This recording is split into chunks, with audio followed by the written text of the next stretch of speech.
लोगों को लगता है कि पृथ्वी गोल है, गोल नहीं है। कुछ लोग को लगता है चपटी है, चपटी भी नहीं है। कुछ कहते हैं संतरा की तरह है, तो कुछ कहते हैं नारियल, छुहाड़ा, मौसम्मी, ये सब कुछ नहीं है। समझिए पृथ्वी है कैसे।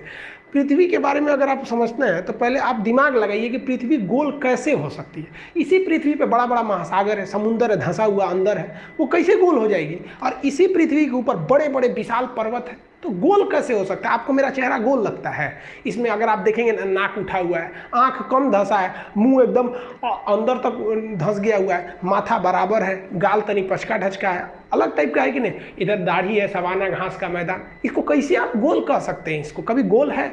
अगर आप पृथ्वी को गोल या फिर नारंगी संतरा कहते हैं, इसका मतलब आपके अंदर सोचने विचारने की क्षमता उतनी नहीं है।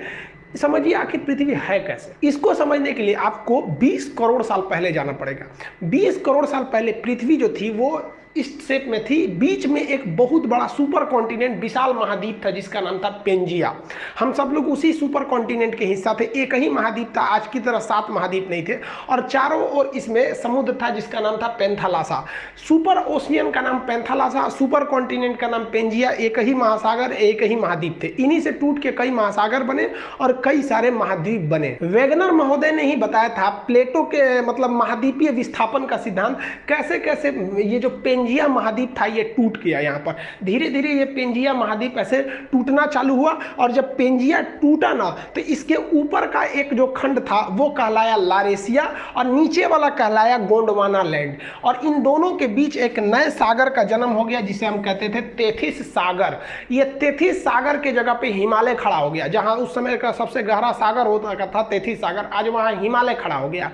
इसमें हम ये बेसिकली ये समझेंगे कि पृथ्वी की बनावट कैसी है। हम ये नहीं समझेंगे कि कौन सा जीव कब आया था, वो हम एक अलग वीडियो में बताएंगे कि कब इस पर डायनासोर आए, सरीसृप आए, मछली कब आए, कैसे इस पर पानी का विकास हो गया, कैसे आखिर जीव आया। आप सोचते हैं ना मुर्गी की पहले अंडा, ये सब टाइप का। तो अभी हम इस पे मेन फोकस किए कि पृथ्वी के शेप का डिजाइन कैसे बना इसका। तो ये ऊपर का भाग यहाँ पर हो गया, और अगर आप देखेंगे तो ये ऊपर का जितना भाग था इसको हम लोग लारेशिया या एक अलग नाम दे दिया गया अंगारा लैंड। तो आज के वक्त में जितने भी ऊपर में आप महाद्वीप देखेंगे, यहाँ उत्तरी अमेरिका देख लेंगे, यूरोप देख लेंगे, एशिया देखेंगे, तो ये सब उत्तरी ये अंगारा लैंड के हिस्सा थे सब, जिसे हम लोग लारेशिया भी कहते थे।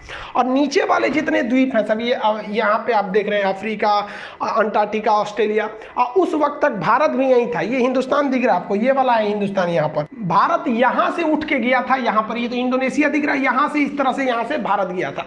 तो नीचे वाले एरिया को हम लोग कहते हैं गोंडवाना लैंड। इसको हम लोग जम्बू द्वीप भी कहते हैं। वर्तमान में भले भारत उत्तरी भाग में है, लेकिन जब ये ओरिजिन किया था आज से लगभग वो 15 करोड़ साल पहले, तो उस वक्त 15 करोड़ साल, देखिए इसकी तो शुरुआत टूटने फूटने की हो गई थी 20 करोड़ साल पहले, लेकिन ये प्रक्रिया बहुत धीमी होती है। एक साल में केवल 5 सेंटीमीटर घसकता है। तो सोचिए ना, हजारों किलोमीटर घसक गया था तो कितना करोड़ साल लगेगा।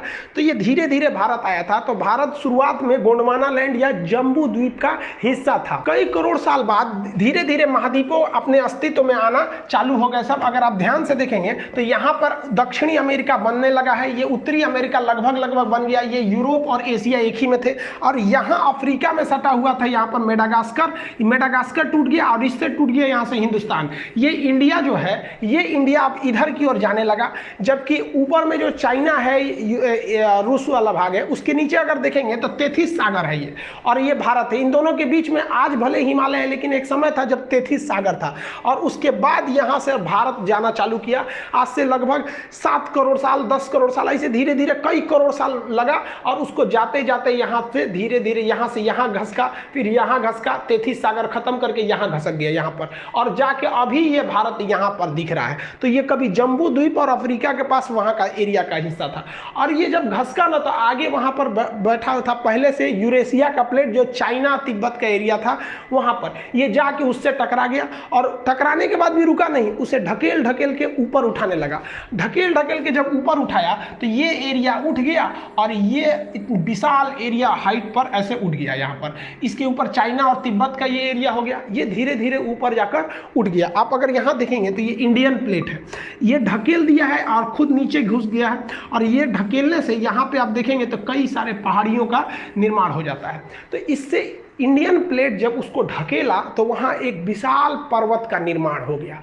जैसे जैसे से टेम्परेचर में गिरावट आती है। ये क्यों आती है ये अलग बताएंगे। 165 मीटर की अगर आप ऊंचाई पे चले जाएंगे तो 1 डिग्री सेल्सियस की कमी आ जाएगी। लगभग 1 किलोमीटर की ऊंचाई पे जाएंगे ना तो आप में 5 डिग्री सेल्सियस की कमी आ जाएगी। हिमालय पर्वत लगभग 9000 किलोमीटर है, अगर 9 × 45 देखेंगे तो 45 डिग्री सेंटीग्रेड तो ऐसे ही गिर जाएगा कोई भी चीज़ हिमालय।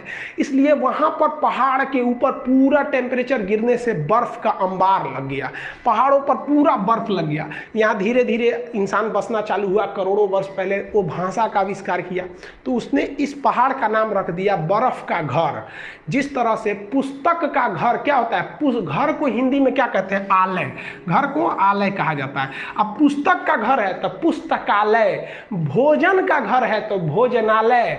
उसी तरह ये बर्फ को हम लोग हिंदी में कहते हैं हिम का घर हो गया तो हो गया हिमालय।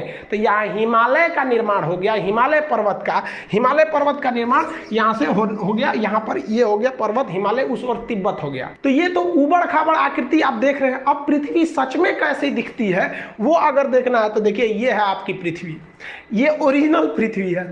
इसको कंप्यूटराइज करके मतलब शेप लिया गया है यहाँ पर। अब आप बताइए ये इसको कौन कहेगा कि ये गोल है या फिर पृथ्वी चपटी है।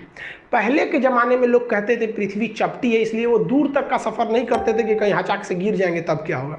ये बहुत प्राचीन काल की है। प्राचीन चीज़ को अभी से मत मिलाइए, वो उस वक्त उसी को सच माना जाता था और अभी के वक्त में वो सब सच नहीं है। तो ये जो चीज़ है ये पृथ्वी है, ये गोल है नहीं है। तो भूगोलवेताओं ने इसके लिए एक अलग शेप बनाया, एक अलग डिजाइन, उसको क्या नाम दिया गया। तो देखिए इस तरह से जो पृथ्वी है इसमें अगर आप देखेंगे तो ये वाला एरिया जो है उठा हुआ है और यहाँ वाला एरिया धंसा हुआ है। तो इसमें दो चीज़ें दिखेंगी आपको, एक उठा हुआ ये एरिया दिखेगा और एक धंसा हुआ ये एरिया दिखेगा। फिर यहाँ उठा हुआ है, फिर कहीं धंसा हुआ है। तो इसके लिए एक नियम बनाया गया जिसे हम एवरेज नियम कहते हैं। एवरेज नियम कहते हैं कि धंसा वाले से थोड़ा उठा के उठा हुआ से तनी सा नीचे करके, यानी इन दोनों के बीच में एक शेप ले जाते हैं। तो देखिए ये जो रेड लाइन गई है, ये रेड लाइन ये उठा हुआ से कम है और धंसा हुआ से ज़्यादा है। तो ये एवरेज लाइन जो खींच दिया गया है ना, ये एवरेज लाइन वाली आपकी आकृति गोल दिखती है। इसी डॉटेड एवरेज लाइन को यहाँ आप देखेंगे, यहाँ उल्टा रंग दिए हैं। यहाँ पर अगर रेड कलर का देख रहे हैं तो ये ओरिजिनल शेप है पृथ्वी का, और ये डॉटेड लाइन काला से जो खींचे हैं ये क्या है, एक आपका काल्पनिक शेप है। तो उसी जो डॉटेड लाइन है जो एवरेज आकृति को गोल कर देता है, उस शेप को हम कहते हैं जियोड। तो पृथ्वी का जो शेप है वो होता है आपका जियोड। अब आप ये मत कहिएगा कि पृथ्वी का शेप जो होता है गोल होता है, ये जियोड होता है। यानी इसका एवरेज और ये यहाँ 20 से ले लेंगे तो गोल दिखने लगता है, तो आकृति हो गई जियोड। इस जियोड के ऊपर कहाँ कौन पर्वत है, कहाँ क्या चीज है, इस पढ़ने की क्रिया को, जियोड के ऊपरी पढ़ाई को हम लोग जियोग्राफी या भूगोल कहते हैं। आप मैच कीजिए यहां से जियोग्राफी और जियोड से। लेकिन इसी जियोड शेप को अंदरवा घुस के पढ़िएगा, भोंक भांक के अंदर घुस जाइएगा, बकोट वकोट के अंदर, इसे सूरज ज्वालामुखी कहां से आ रहा है, भूकंप कहां से आ रहा है, इसके अंदरवा घुस जाइएगा ना, तो जियोड के अंदर घुस के अध्ययन को हम लोग जियोलॉजी कहते हैं। भूगर्भ विज्ञान, जियोलॉजी, यानी ज्योग्राफी और जियोलॉजी दोनों जियोड में है। एगो ऊपर पढ़िए, एगो अंदर पढ़िए। जूलॉजी मत सोचिएगा, ये तो जूलॉजी जेड डबल होता है जियोलॉजी वाला। ये तो डॉक्टर उगर पढ़ता है, इसमें भेड़ बकरी आदमी मानव ये सबको पढ़ा जाता है, बॉटनी में पेड़ पौधा को, तो जूलॉजी अलग है, जियोलॉजी होता है।